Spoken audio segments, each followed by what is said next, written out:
cirracha tulani me golil sila ato kule kana ye kulako same esomse kulani me golil marjalan ko jali sa kule kulako ya abondule sana ane golil si bondula bahai sana ane kulako sagal karabule sana ane golil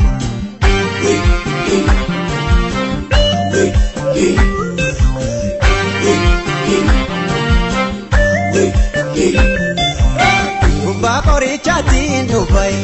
taban le huri marse, urama chatiya na pu, ayata kenna hadabse, sagal tamam biteni day, wai marto mutiti yai, shani shagone galawa, wa shagoye na dabiya wai golille. Watch out!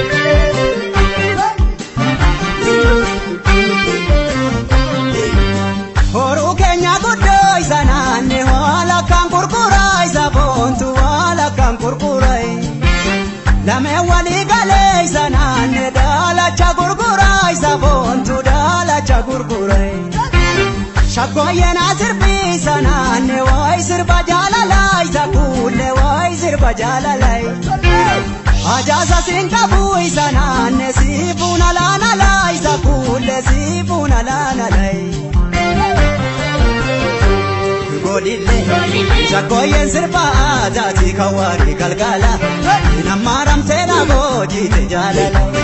Jaliye kanjala tesila homa ija burangabu Sagan le kara bulendala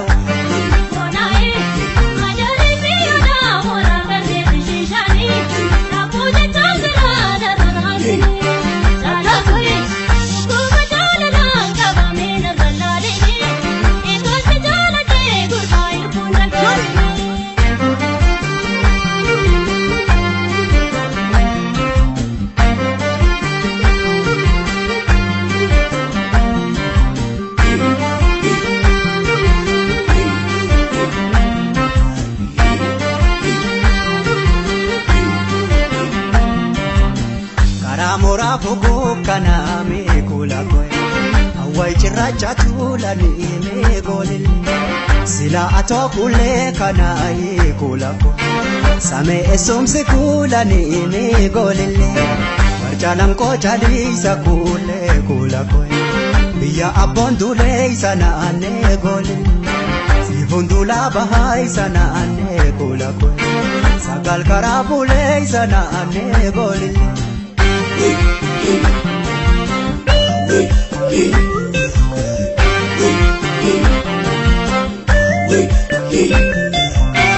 Ilali dardara oromo,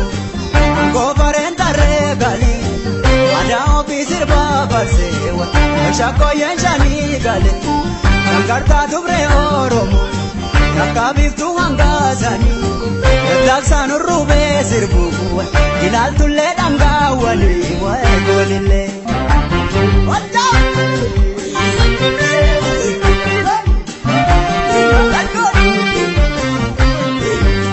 Ondole si marse zakule hoy garamula tai sanane hoy garamula tai tatak sana serbi sanane kaniti damatai zakule hari kipatai halal rani pai zakule hoy karmana take sanane hoy gumen arkake arasa dalatu sanane hoy bontuna kake zakule sa bontuna kake